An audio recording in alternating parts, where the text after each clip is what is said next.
Welcome to the Learning Pines YouTube. We hope this video helps. In this video, I will explain how to fix your Ford Fusion door handle. First, gather your essential tools: a trim removal tool, a T20 Torx bit, and a 10mm socket.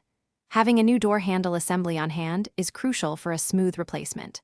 Also, prepare a clean, well-lit workspace to keep track of all the small parts.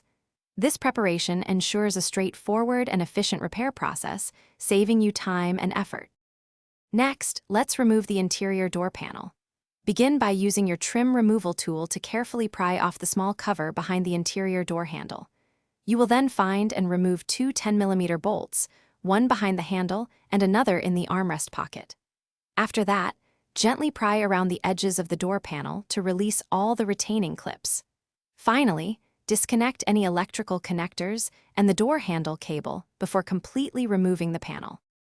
Now, we'll replace the handle assembly itself.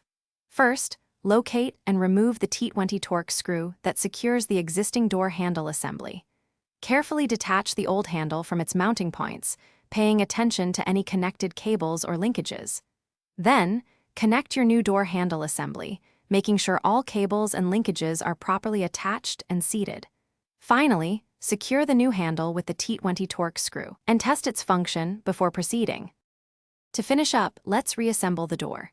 Begin by reconnecting all electrical connectors and the door handle cable to the door panel. Carefully align the door panel with the door frame, then firmly press it into place to engage all the retaining clips.